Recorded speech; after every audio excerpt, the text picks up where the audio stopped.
Olá, professores, olá, professoras. Sejam bem-vindos a mais um ATPC da disciplina de Tecnologia e Inovação. Meu nome é Eric, sou PCNP de Tecnologia aqui da Diretoria de Ensino da região de Franca. E hoje, nesse nosso tempo de formação, eu vou tratar aqui de um tema que está presente nos cadernos do aluno e do professor, que é o pensamento computacional, tá? E para isso nós temos aqui hoje alguns objetivos principais. Discutir os conceitos de pensamento computacional. Analisar algumas atividades do caderno do aluno. Refletir sobre atividades desplugadas e suas possibilidades de aplicação.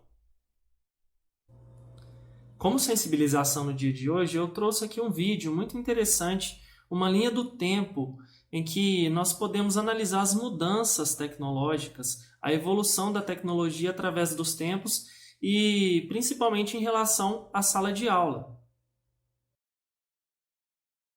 The History of Technology in Education. Let's begin.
How are you going to shape the classroom of tomorrow?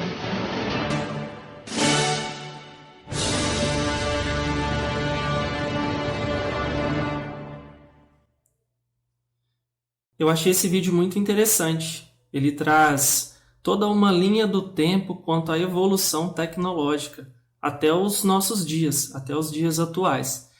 E um aspecto interessante é que toda vez que nós perguntamos aos alunos o que é tecnologia, automaticamente eles já linkam com internet, computadores, celulares. Então, eles ainda desconhecem esse conceito de uma maneira mais específica, detalhada, que tecnologia se trata de técnicas, métodos que surgiram e foram evoluindo com o objetivo de facilitar a nossa vida. E para que essa evolução acontecesse, foi necessário uma forma, uma espécie de pensamento diferente, pensamentos voltados à resolução de problemas, tá? Nesse conceito de tentar resolver os problemas que aparecem no nosso dia a dia, nós temos o pensamento computacional, que se apresenta já no caderno do aluno desse bimestre, tá? Principalmente no ensino médio. Então, vamos olhar as habilidades essenciais do segundo bimestre para que nós possamos ver quais atividades demandam esse tema. Só recapitulando, pessoal, então, dentro do documento Diretrizes Curriculares de Tecnologia e Inovação, nós temos os 3 eixos estruturantes, as 3 unidades temáticas, tá? Que são TDIC, Tecnologias Digitais da Informação e Comunicação, Letramento Digital e Pensamento Computacional, que por sua vez se dividem em objetos do conhecimento. E cada objeto do conhecimento é trabalhado através das suas habilidades específicas. E dentro dessas habilidades, nós temos as habilidades essenciais do segundo bimestre. Pessoal, analisando essas atividades, nós temos aqui a unidade temática que aparece com mais frequência nesse bimestre, em relação a esse caderno do aluno do ensino médio, é o eixo estruturante, a unidade temática Letramento Digital. Tá? Ele aparece o maior número de vezes e as habilidades relacionadas a esse tema, a esse eixo estruturante, estão aqui no descritor. Tá? Então, vamos ver quais habilidades nós temos aqui. Produzir conteúdos digitais a partir de um planejamento, colocando em prática criatividade, ética, responsabilidade, senso crítico, demonstrando habilidades de curadoria e produção de conhecimento. Nós temos outra habilidade, refletir individual e coletivamente sobre os problemas sociais de sua cidade, atuando positivamente no sentido de propor soluções e agir na comunidade. Nós temos outra habilidade, solucionar problemas como criador e não apenas como consumidor de informações, manifestando habilidades de curadoria e refletindo sobre a vida contemporânea, engajando-se e refletindo com protagonismo cívico sobre a sociedade e seus problemas. Seguindo, utilizar as TDIC de forma colaborativa para produzir conteúdos ou propor soluções para problemas, questões que afetam indivíduos ou coletividades. E a última habilidade relacionada a letramento digital, nós temos que o aluno deve analisar e solucionar de forma colaborativa problemas e ou demandas da comunidade, cidade ou região, com o uso de recursos digitais e ou ambientes em rede, promovendo respostas, resultados e conclusões de forma colaborativa. Essas habilidades já se apresentam no início das atividades do caderno do aluno, onde os estudantes são levados a uma reflexão sobre o conceito de comunidade, tanto uma comunidade real quanto virtual, e formas de agir ativamente em suas comunidades para tentar resolver problemas. Só que hoje eu gostaria de focar, de trazer de uma maneira mais aprofundada um estudo sobre temas e possibilidades que envolvem esse eixo estruturante, tá? Pensamento computacional. E dentro do caderno do aluno, as atividades mais desafiadoras para mim, enquanto professor, seria com relação às atividades 5 e 6, onde o aluno vai trabalhar esse conceito de pensamento computacional na prática. E nós temos como desafio essa habilidade, resolver problemas, utilizando ou não as tecnologias digitais. Então aqui nós temos duas maneiras de se trabalhar, de maneira plugada ou desplugada. Então vamos ver aqui algumas possibilidades quanto ao trabalho com este tema, esse eixo estruturante para o desenvolvimento dessa habilidade. Bom, mas como a nossa disciplina, Tecnologia e Inovação, ela trata novos temas, né, que até então não eram trabalhados dentro do ambiente escolar, surge uma pergunta: o que é pensamento computacional? Então, com o objetivo de responder a essa pergunta e outras perguntas sobre esse tema, para que nós possamos assimilar o conceito de o que é pensamento computacional, para que serve esse pensamento computacional e como trabalhar pensamento computacional dentro do ambiente escolar nas nossas aulas, eu trouxe aqui um vídeo bem explicativo, muito interessante, sobre uma abordagem completa do tema pensamento computacional. Eu convido você a assistir esse vídeo.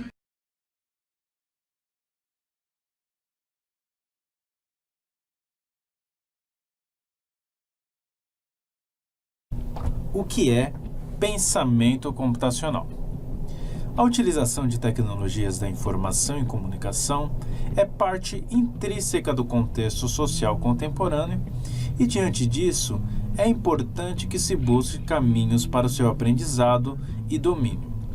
O cidadão do século XXI, para que de fato possa exercer sua cidadania, deve deixar de ser um mero consumidor de tecnologias e passar a ser também um produtor de soluções tecnológicas para os problemas do seu dia a dia. Na literatura, vemos estudos onde apontam que a introdução de conceitos de ciência da computação já na educação básica justifica-se pelo seu caráter transversal, pois em um mundo cada vez mais globalizado, faz-se necessário dominar suas aplicações, tornando assim o país mais rico, competitivo nas diversas áreas de aplicação da computação e da tecnologia da informação. Atrelados a esses estudos, destaca-se a importância do desenvolvimento do pensamento computacional, que é nada mais que um conjunto de habilidades cognitivas da ciência da computação que prestam subsídios à resolução de problemas. O que é pensamento computacional? Então, o pensamento computacional é um conjunto de processos cognitivos, técnicas e conceitos da ciência da computação para a resolução de problemas, que podem ser aplicados em várias áreas do campo do conhecimento, sendo importante a qualquer cidadão de qualquer área de atuação. Diversos autores definem o pensamento computacional como uma habilidade imprescindível para todas as pessoas, e como as habilidades de ler, escrever e fazer cálculo, o pensamento computacional deve ser adicionado ao pensamento analítico de cada criança. Segundo Paul Piwik, para compreendermos melhor o conceito de pensamento computacional, precisamos considerar principalmente as ideias de problema computacional e algoritmo, sendo que problema computacional é um problema que é especificado de forma suficientemente precisa, de modo que se possa tentar escrever um algoritmo para solucioná-lo. Um algoritmo é um conjunto de instruções passo a passo para resolver um problema. O pensamento computacional consiste principalmente nas habilidades para formular um problema como um problema computacional e construir uma boa solução computacional, ou seja, um algoritmo para esse problema, ou mesmo explicar o porquê não existe tal solução. Contudo, é importante ressaltar que o pensamento computacional não é sobre nós humanos seguindo um algoritmo ao realizar uma tarefa de adicionar números no papel ou em nossa cabeça. Não se trata de pensar como um computador. Pensamento computacional não se restringe à utilização de ferramentas computacionais, mas sim saber como e quando utilizar habilidades computacionais para resolver problemas. Não se trata, por exemplo, de saber navegar na internet, enviar um e-mail, publicar um blog ou processar um processador de texto. Bom, pensamento computacional é saber usar o computador como instrumento de aumento do poder cognitivo e operacional humano. Em outras palavras, usar computadores e redes de computadores para aumentar a nossa produtividade, inventividade e criatividade.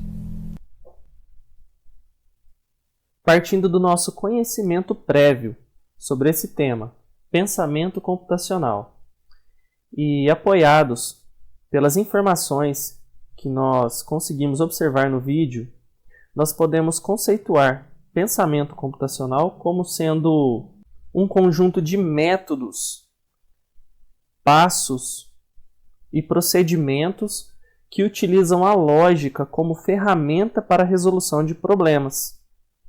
Então aqui nós temos a abstração, o reconhecimento de padrões, a decomposição e o pensamento algorítmico como etapas para a resolução de problemas. Vamos ver mais a fundo cada um desses itens e suas particularidades.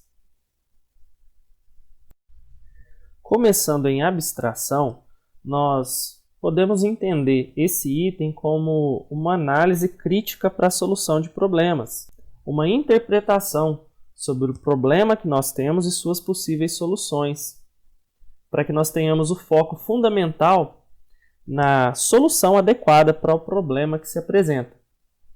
Eu vou disponibilizar para vocês alguns links que vão ficar na descrição desse vídeo, onde vocês vão ter acesso a alguns jogos que trabalham todos esses itens de maneira separada e específica. Vamos começar aqui então com abstração. O ideal seria o acesso pelo computador, porém eu fiz o teste pelo celular e também dá certo. Então, se vocês quiserem passar aos alunos, vocês podem, ou no momento de volta à nossa rotina normal, no momento presencial, vocês podem apresentar também esses mini-jogos para eles. No caso aqui, esse jogo vai tratar sobre abstração. Como jogar? Examine cada fantasia que chegar e, com base no critério estabelecido, clique nos botões, aprovando ou não sua entrada. Por quê?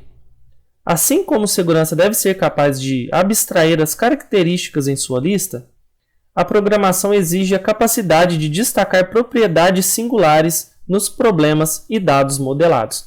Então, vocês clicando em começar, não vai ser necessário fazer login. Aqui nós temos os convidados e aqui nós temos as instruções. Tá? Apesar de ser uma festa fantasia, somente pessoas com o rosto descoberto vão poder entrar nessa festa. Então vamos lá para o nosso primeiro desafio. Esse, eu cliquei que ele pode entrar. Esse também está com o rosto descoberto. E esse, apesar de não vermos o rosto dele, ele está com o rosto descoberto. Já esse personagem está com uma máscara. E esse outro também. Ao final, o jogo nos dá um feedback. Parabéns, você está cumprindo muito bem o seu trabalho. Sem problemas, conseguiu interpretar e abstrair as características dos personagens. Tendo em vista que os nossos alunos têm um grande interesse por jogos, sejam pelo celular, pelo computador, pelo videogame, nós podemos usar isso aqui como forma de incentivo, como forma de despertar a curiosidade e o interesse dos alunos quanto a essas atividades. Nós temos também decomposição, que seria a divisão de um problema difícil em problemas menores. E esse processo pode contribuir para diminuir o medo dos estudantes diante de novos desafios para a resolução desses problemas. Pode ajudar no fortalecimento da autoconfiança e a agilidade para resolver esses problemas, visto que essa quebra em problemas menores favorece o passo a passo em direção à resolução do problema. Em um daqueles links que eu disponibilizei para vocês aqui na descrição do vídeo, nós temos outro mini-jogo sobre decomposição. Nós temos aqui as orientações. O que será que aconteceu? Será que isso foi encomendado? Qual a motivação? São muitos problemas. É melhor decompor os fatores determinantes para montar a sua teoria. Como jogar? Clicando nas opções quem, como e por onde, você usa seus instintos de investigação, deixando destacados os objetos de cada opção. Selecione então uma das opções para colocar nas suas anotações. Quando as 3 questões estiverem preenchidas, você pode acusar, terminando o jogo. Não existe uma resposta única. Observe a cena e determine o que aconteceu. Por quê? Um detetive deve enxergar os pequenos módulos de um mistério maior, resolvendo uma questão de cada vez. A decomposição também é um dos pilares do pensamento computacional. Então, clicando em Começar, nós temos acesso a uma cena de crime e decompondo essa cena de crime para que nós possamos chegar a acusar um desses 3 suspeitos, nós vamos clicar em Por onde. Por onde que o suspeito entrou nessa casa? Temos 2 janelas abertas e uma porta. Vamos clicar aqui em Porta, supondo que a pessoa que cometeu esse crime arrombou essa porta. Clicando em Como, nós temos também 3 opções. Uma arma de fogo, um taco de beisebol e uma faca. Cada um desses elementos está relacionado a um suspeito. Então, clicando em taco de beisebol, nós temos a opção agora quem. Quem que invadiu essa casa pela porta e com um taco de beisebol cometeu esse crime. Tá? Então, pela investigação, pela quebra desse problema em problemas menores, nós conseguimos chegar à solução de que foi o jogador de beisebol. Aqui nós temos uma mensagem do jogo mostrando como pode ter acontecido. Da mesma maneira, nós podemos escolher outras opções que vão nos levar a outros autores desse crime. Vejam que agora eu cliquei que esse criminoso entrou pela janela, que o crime aconteceu utilizando uma faca e o acusado, relacionando todos esses fatos, seria esse de máscara. E clicando em acusar também, nós temos aqui uma possível solução para o problema. Nós temos também o reconhecimento de padrões, que nós poderíamos usar essa conceitualização, observar a semelhança entre esses problemas menores com o objetivo de propor soluções. Esse olhar atento é muito importante para que possamos observar se esse problema segue alguma tendência, alguma repetição, para que possamos prever uma possível solução. Agora, visitando o link de reconhecimento de padrões, nós vamos clicar em Jogar e vamos ter acesso a essa tela.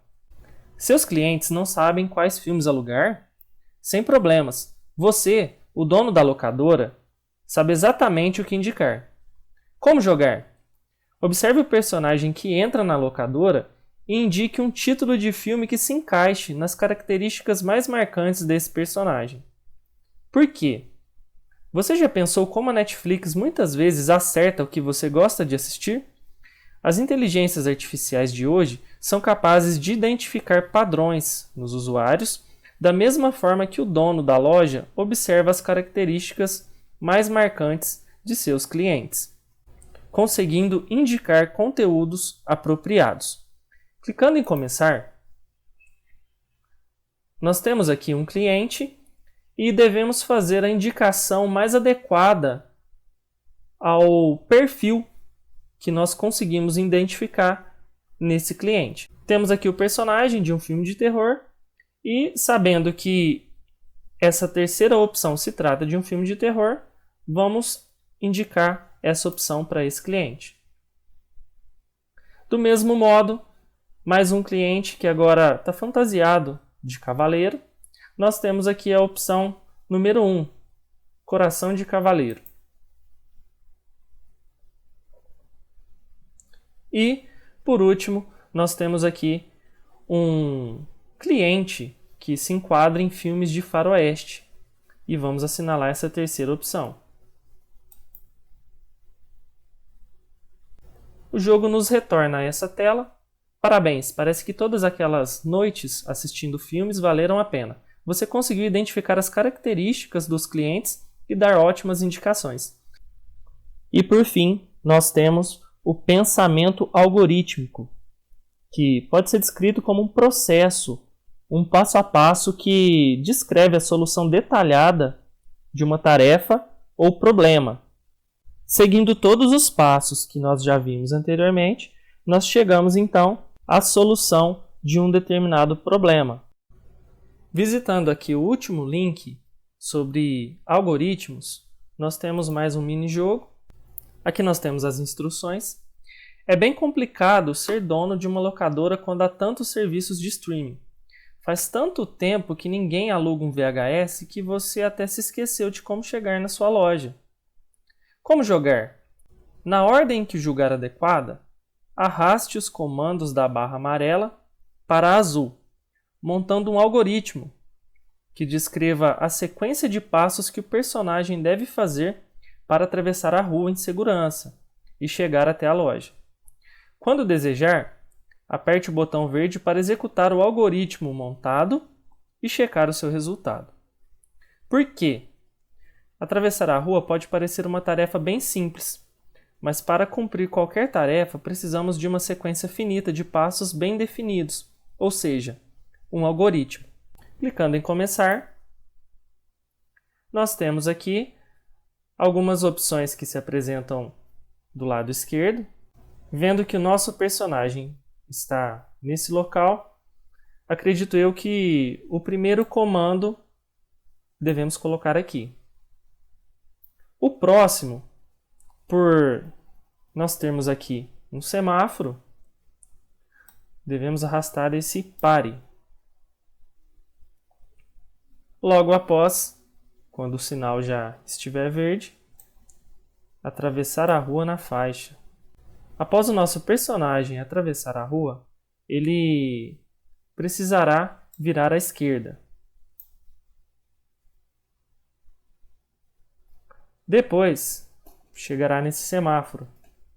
Precisar parar e esperar que fique verde.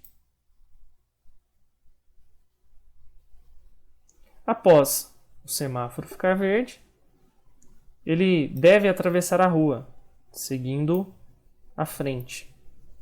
E por fim, para que chegue ao local indicado, deve virar à direita. Nós montamos aqui um algoritmo, a solução de um problema, e clicando aqui no verde, nós vamos ver se esse problema foi solucionado. O problema de chegar até a locadora.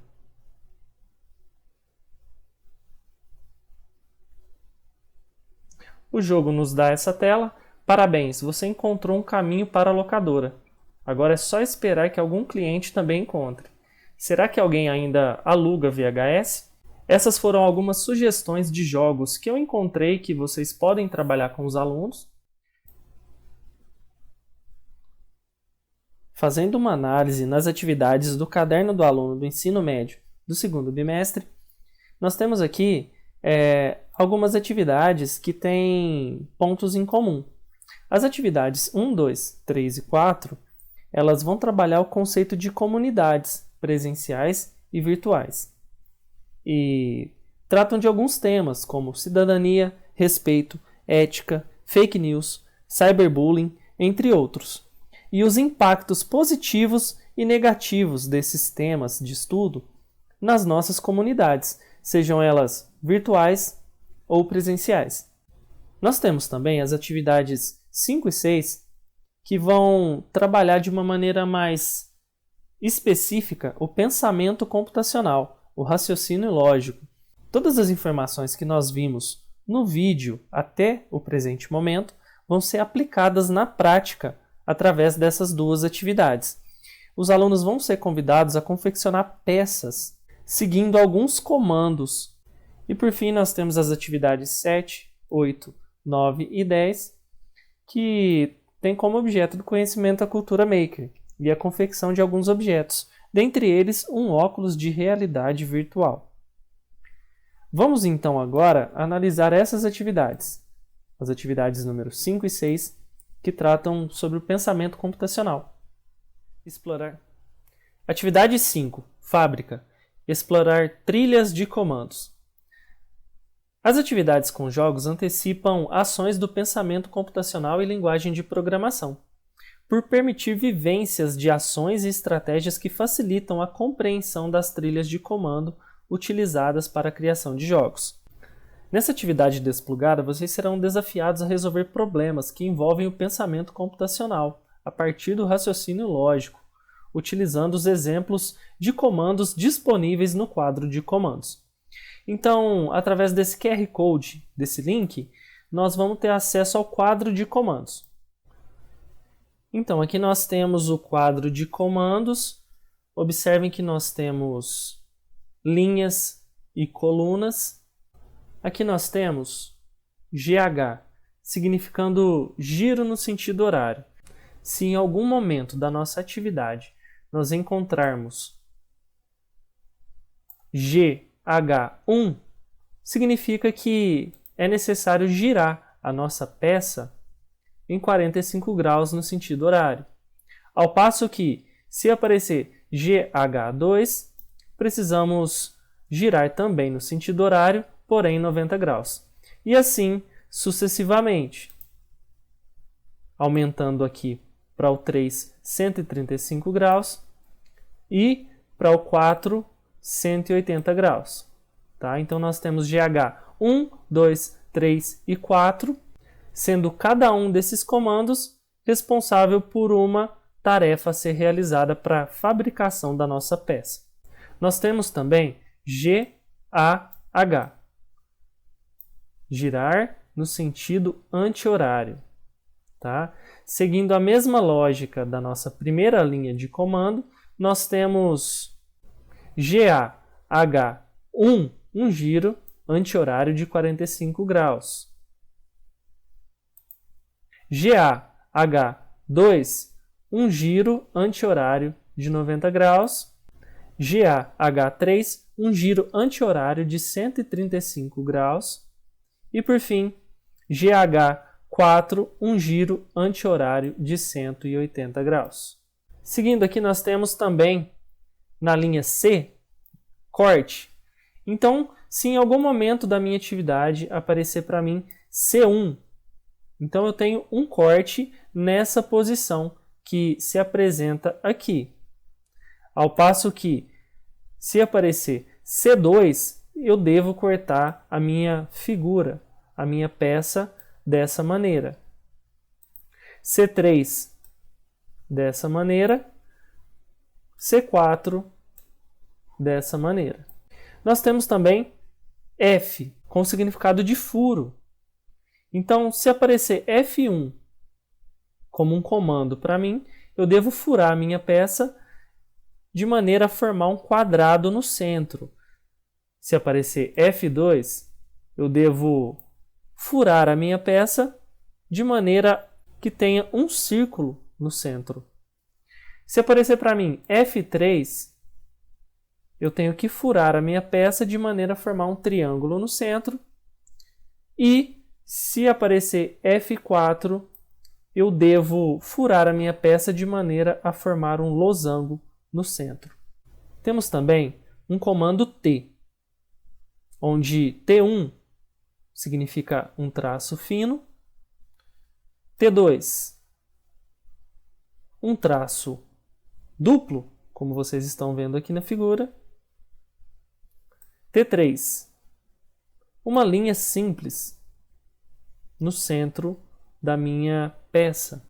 E T4, um traço que poderíamos dizer que está em negrito, um pouco maior do que o traço T3.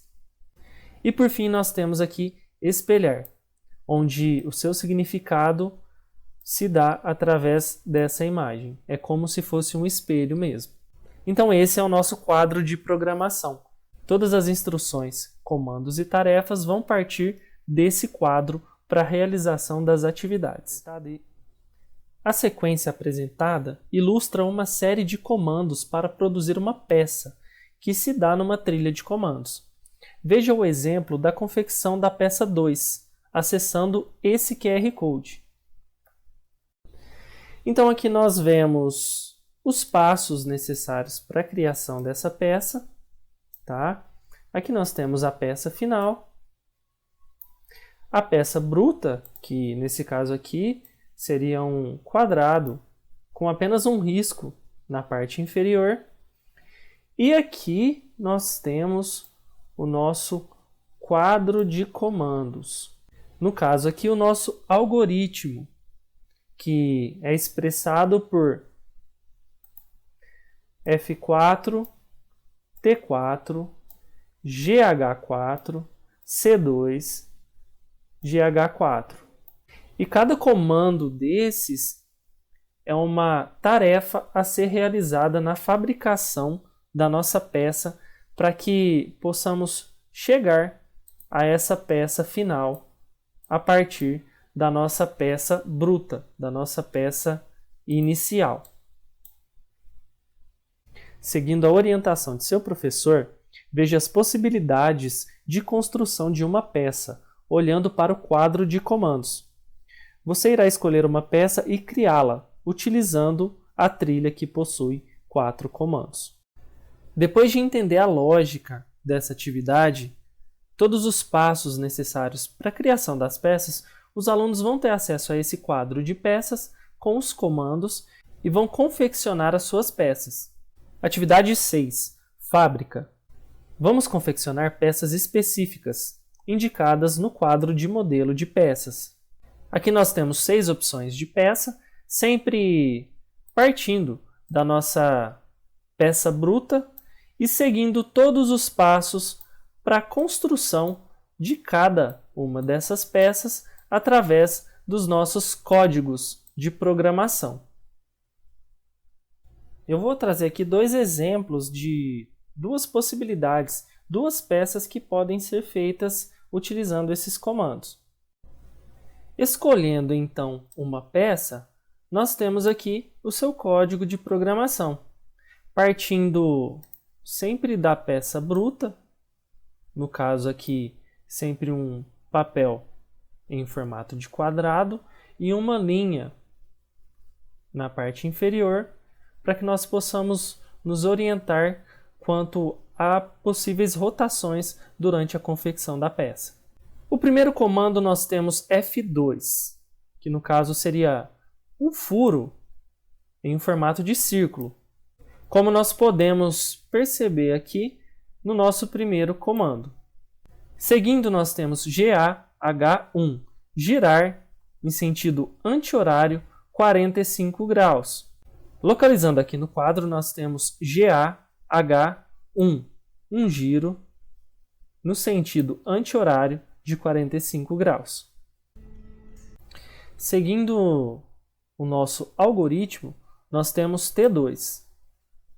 No caso, seria a opção correspondente aqui no quadro. Temos também GH1, que seria um giro no sentido horário, em 45 graus.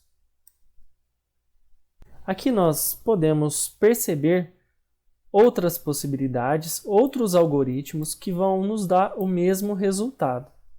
Temos aqui mais um exemplo de uma possibilidade de criação de uma peça através do seguinte código de programação: GH4, F3, GH4, C4, E. Nós temos então o nosso ponto de partida, que é sempre a nossa peça bruta, a nossa folha de papel em branco, e já temos aqui o nosso primeiro código, GH4, que nesse caso seria um giro de 180 graus no sentido horário.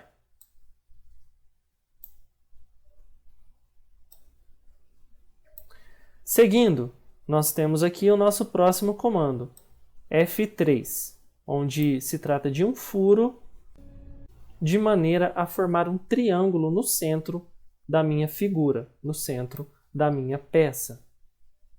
No centro da minha peça. Dando continuidade, nós temos mais uma vez o código GH4, mais um giro de 180 graus.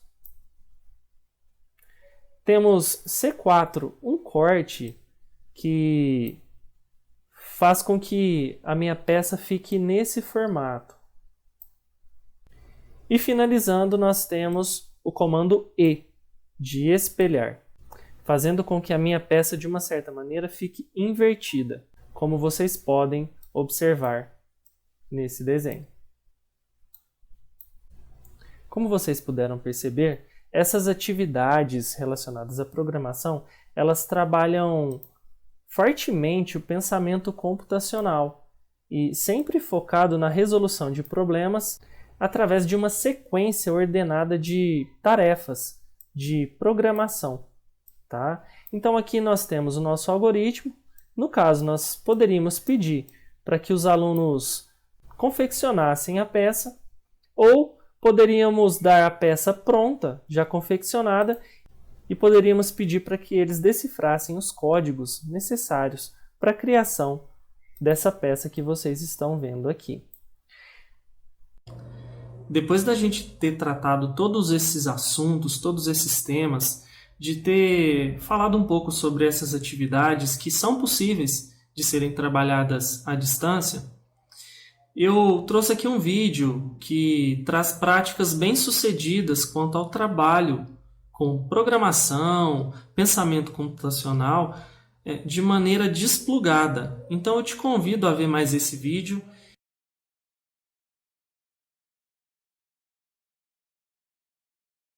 Aliás, aprender coisas novas é tudo de bom, né?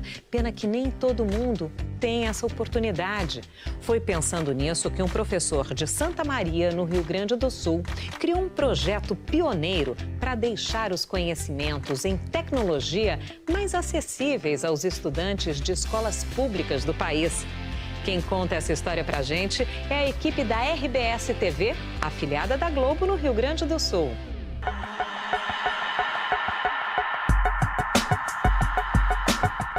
Hoje já é uma realidade trabalhar com tecnologia pura. Essa empresa em Santa Maria programa jogos digitais para o mundo inteiro. E programar é basicamente saber dizer a um computador o que ele deve fazer. Ou seja, é uma linguagem. E se hoje já é importante saber essa linguagem, imagina no futuro. Bom, vai ser essencial. A gente vai ter muitas quebras nos próximos anos por conta das tecnologias, automação e tudo mais. Que se tu não tiver isso no ensino básico, tu não vai estar preparado para esse futuro. Em países como os Estados Unidos, a Austrália e o Reino Unido, a computação é uma disciplina básica, ensinada como qualquer outra no colégio. Mas aqui no Brasil, a realidade é bem diferente disso. Em quase a metade das escolas públicas, não tem nem laboratório de informática. Mas e aí, tem como ensinar computação sem computador, que é o protagonista dessa história? Tem sim. É aí que entra a ideia desse professor do Instituto Federal Farroupilha, em Santa Maria. Pensando na falta de computadores, ele criou um projeto para ensinar a computação desplugada. Hoje, a programação ela já é considerada um novo inglês, né? Porque a programação, você também já tem escolas, cursinhos, assim como de inglês, que ensinam programação, desenvolvimento de jogos e tudo mais, tudo para incentivar o desenvolver o pensamento computacional das crianças, né? A partir dos 7 anos de idade. Pensamento computacional é tudo que um bom profissional do futuro tem que saber. Envolve programação, raciocínio lógico, trabalho em equipe, resolução de problemas, empreendedorismo e também criatividade. Essa nova geração de crianças tem facilidade para mexer em eletrônicos, mas isso não significa que elas estejam preparadas para produzir tecnologia, só para consumir. É como se elas pudessem ler, mas não escrever. Então, essas folhinhas tão simples viraram o principal objeto de aprendizagem desse conteúdo. Essas atividades foram inspiradas nesses jogos, feitos para ensinar programação, que só existem em outros países e costumam ser caros. Para tornar tudo isso mais acessível, o professor Christian fez algumas adaptações. Agora é só imprimir as atividades. Mas sabe como que isso substitui o computador? Simples. Para aprender os fundamentos da programação, o mais importante é saber que um computador não pensa sozinho. Quem precisa raciocinar é o programador, porque um robô só executa. Outros exercícios estimulam a lógica, que também é fundamental nessa área. A ideia aqui é dar uma noção de computação. Da mesma forma que o ensino de matemática na escola não tem a intenção de formar matemáticos, e sim dar uma noção. Eu senti vários progressos no desenvolvimento em outros conteúdos, na resolução de problemas matemáticos, na resolução de outras atividades de ciências, de português. O estudo foi aplicado na Espanha, onde o professor fez doutorado, e aqui no Brasil durante 2 anos.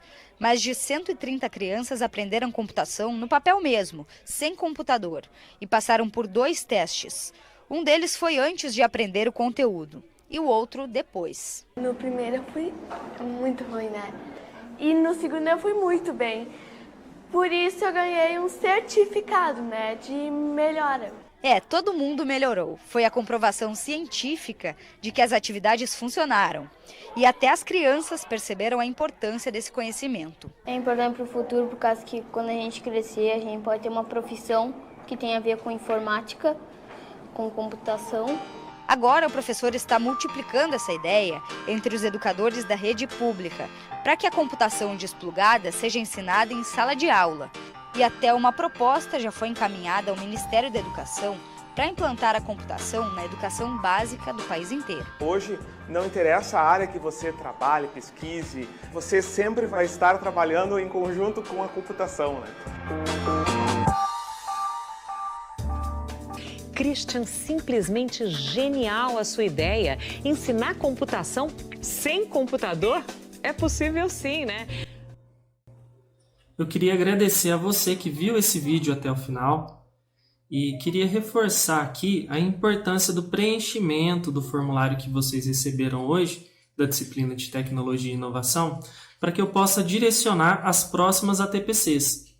Como eu já mencionei no vídeo passado, todas as atividades que eu trouxe aqui foram as atividades as quais eu teria mais dificuldade. Mas é muito importante que vocês me deem um feedback. Olha, eu estou tendo dificuldade no caderno do aluno do 6º ano em tal atividade, para que a gente possa ver aqui as possibilidades de adaptação e as possibilidades de trabalho nesse momento. Tá? Eu queria lembrar mais uma vez que o formulário não é obrigatório, é opcional, porém é muito importante que vocês preencham, tá? Muito obrigado e até a próxima.